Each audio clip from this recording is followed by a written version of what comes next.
सुल्तान मिर्जा की धोतियां खोल ली थी इसने, वीडियो है हमारे पास। फालतू की पंचायती नहीं करनी। बाबर को लगा मरा दिया यार। भाई फौजी लड़ने के लिए मना कर दे तो कोई कैसे लड़ सकता है? तो मैं आपकी क्लास में हूं और आप सारे पढ़ने से मना कर दो, क्लास से बाहर चला जाऊं तो किसको पढ़ाऊं फिर मैं?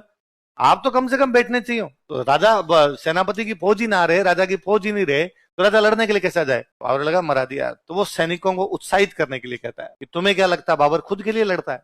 फौजियों का लगता नहीं है, खुद के लिए लड़ रहा है, साल भर से बैठा है यहाँ पे, तेरे को मोटा मोटा राजा बनना है भाई साहब। तुम्हें क्या लगता है बाबर साम्राज्य विस्तार के लिए लड़ता है? कि हाँ। बाबर ने कहा नहीं, बाबर ना खुद के लिए लड़ता है ना साम्राज्य विस्तार के लिए लड़ता है, ये जिहाद है। मुसलमान जो धर्म के लिए लड़ाइयां करते हैं उनको क्या बोलते? अल्लाह ताला ने मुझे फरमाया है कि धरती के इस छोर से लेकर उस छोर तक इस्लाम की पताका फहरा दूं।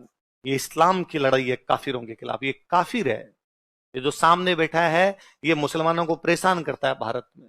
जब ये निकलता है तो मुसलमान इसे भयभीत रहते हैं। मैं इस काफिर को सबक सिखाना चाहता हूं। यदि तुम मेरे साथ लड़ोगे तो ठीक है, और यदि ना भी लड़ोगे तो तुम ये मत सोचना कि बाबर लड़ेगा नहीं, बाबर अकेला लड़ेगा, सारे चले जाएंगे तो भी बाबर लड़ेगा। बाबर मर गया तो बाबर शहीद हो जाएगा, जन्नत मिलेगी मुझे। और यदि बाबर ना मरा तो मैं गाजी हो जाऊंगा। बाबर ने यूं थोड़ा इस प्रकार के नारे लगाए इस्लाम के, मजहब के, गाजी हो जाऊंगा, जिहाद कर लेंगे हम, शहीद हो जाएंगे। तब सैनिकों में थोड़ा जोश आया और सैनिकों के अंदर जोश आया। पर एक कोई फौज साहब थे, उन फौज साहब ने कहा बाबर प्लीज एक सवाल का जवाब।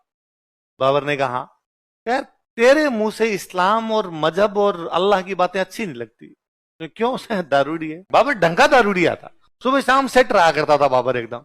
और बाबर भाषण दे रहा था, उसने हाथ में पेग ले ही रखा था। ऐसा भाषण आदमी 2 पेग लेकर लेने के बाद ही दे सकता है। यार अल्लाह ताला ये भी फरमाते हैं शराब पीना मुसलमान के लिए हराम है, और तू? बाबर ने गिलास फेंक दिया। बाबर ने कहा मैं कसम खाता हूं आज के बाद शराब के हाथ नहीं लगाऊं। क्या वो अंदर पेटी पड़ी है? बाबर ने कहा फेंक दो सारी की सारी। बाबर सारी शराब फेंकवा देता है।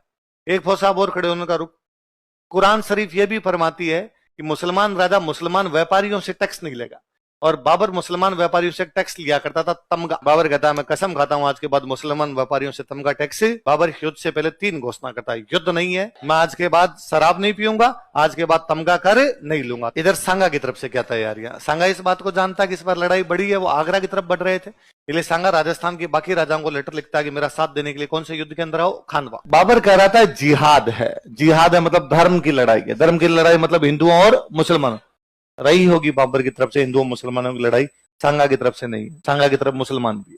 तो आप यूं मानिए सांगा की तरफ से लड़ाई है इंडियन वर्सेस नॉन इंडियन, भारतीय बनाम विदेशी। ये सारे भारत के राजा, इन्हें लगता है हमारी धरती पर एक विदेशी आ गया, हम विदेशी का मुकाबला करने जा रहे हैं। वो विदेशी कौन है? बाबर। हसन खान मेवाती तो और गजब आदमी है। हसन खान मेवाती पानीपत की पहली लड़ाई में इब्राहिम लोदी की तरफ से लड़ता है।